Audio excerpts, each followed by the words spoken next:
Greetings, Missouri Mid-South. Happy New Year and blessed Epiphany to you all. Like most of you, I've been holed up due to the storm that blew through this past weekend. I actually drove from Kansas City to St. Louis on Saturday afternoon, racing the storm across the state. And we're keeping an eye on the weather for this upcoming weekend, which looks a little iffy on Friday, but so far clear on Saturday itself. Of course, we're keeping an eye on it because we've got this special meeting coming up on Saturday morning, 10 a.m. in Owensville and via Zoom. I hope to see you there. The final details are coming together this week for the meeting. The agenda and voting items were posted on our website before Christmas, as well as the registration link. I'm pleased to see how many people have registered so far, and it's important that you register by Thursday the 9th so that we can prepare the voting materials and give the church a final head count, etc. If a weather issue comes up and you have to change your travel plans, that's fine. We will figure out how to roll with it. But we are closing registration on Thursday night so we can do what we need to do to prepare for the meeting. Now is the time to register.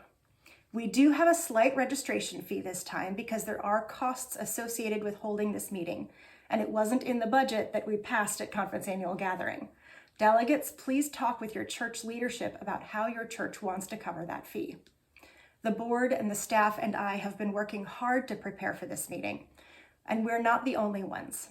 We've also been in consultation with our conference attorney and with the General Council of the United Church of Christ, the Executive Director of the Interim Ministry Network, the National Setting Staff at Mesa who create local church search resources, as well as the National Setting Staff who support conference searches and the work of the Council of Conference Ministers.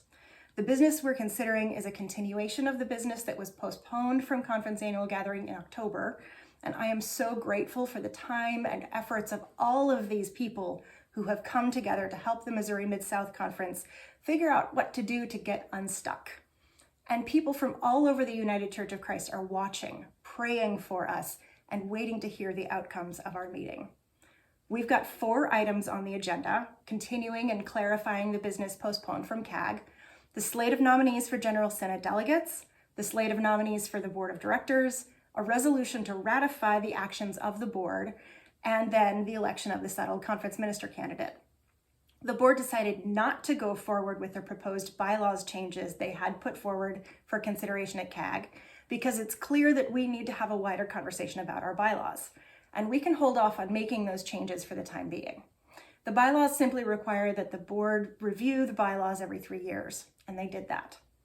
It's been a weird time. It's been a hard time in the life of the conference. I have appreciated the calls and texts and emails I've received, and I know the board has received word from folks across the conference as well, expressing hope for the future of the conference. Hiccups like these are part of change too, a testing of our systems, a seeking of new equilibrium. I have faith that the Missouri Mid-South Conference can move forward into our year of Jubilee, our synod hosting adventure, and our new life as a conference, continuing in our commitment to covenant and our striving for faithfulness to Christ's vision of the world. I'll see you on Saturday. Oh, and don't forget that this Friday the 10th is the last day for your church's OCWM giving to count for 2024. Your envelope must be postmarked by the 10th in order to count. Please make sure your church has sent in what you intended to send for 2024. And when you know about your 2025 intentions, please send a completed pledge form into the office as well. Many thanks for your individual gifts, your church's OCWM giving, and all that you do to make the Missouri Mid-South Conference who we are and who God is calling us to be. Thank you for giving.